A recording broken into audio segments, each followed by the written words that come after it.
জাতীয় পরিচয় নিবন্ধন এনআইডি কার্যক্রম নির্বাচন কমিশন থেকে সিভিল রেজিস্ট্রেশন কমিশন নামে নতুন একটি কমিশনের অধীনে নেওয়া হচ্ছে।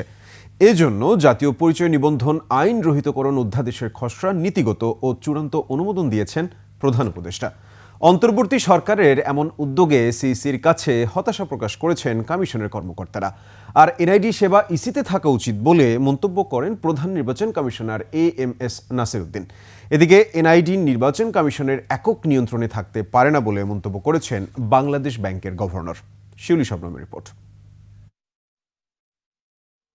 জন্ম নিবন্ধন, জাতীয় পরিচয়পত্র ও পাসপোর্ট সেবা প্রাপ্তির জনদুর্ভোগ কমিয়ে সহজ করতে সিভিল রেজিস্ট্রেশন নামে একটি আলাদা কমিশনের উদ্যোগ নিচ্ছে সরকার। ৩ মার্চ উপদেষ্টা পরিষদ বৈঠকের পর মন্ত্রিপরিষদ বিভাগকে এ বিষয়ে প্রয়োজনীয় কার্যক্রম গ্রহণে নির্দেশ দেওয়া হয়।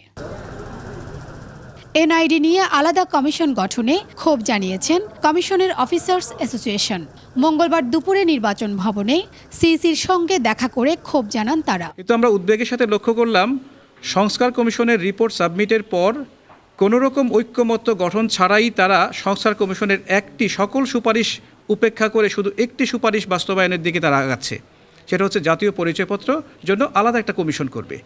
সংস্কার কমিশনে তো আরও অনেক বিষয় আছে, সেগুলো ছাড়া এই শুধু একটি বিষয়ে যাচ্ছে মানেই হচ্ছে আমরা মনে করছি এটা একটা উদ্দেশ্য প্রণোদিতভাবে কোনো একটা বেনিফিশিয়ারি গ্রুপ হয়তো এটা পার্সু করছেন। বিষয়টি নিয়ে সাংবাদিকদের প্রশ্নের উত্তরে প্রধান নির্বাচন কমিশনার জানান, ইসি মনে করে না তাদের সঙ্গে আলোচনা না করে এনআইডি নিয়ে কোনো সিদ্ধান্ত নেবে সরকার। আমাদের মতামত আমরা লিখিতভাবে জানাবো সরকারকে আমাদের এই বিষয়ে, এবং হয়তো সরকারের সিদ্ধান্ত সুচিন্তিত সিদ্ধান্ত আসবে বলে আমরা বিশ্বাস করি। তবে আমাদের সাথে আলোচনা না করে কিছু করবেন এমন আমি মনে করছি না। তবে বাংলাদেশ ব্যাংকের গভর্নর স্কাটনে এক অনুষ্ঠানে বলেন, এনআইডি জাতীয় সম্পদ। জাতীয় পরিচয়পত্র সেবা স্বরাষ্ট্র মন্ত্রণালয়ের অধীনে নিতে বিগত আওয়ামী লীগ সরকারও আইন করেছিল।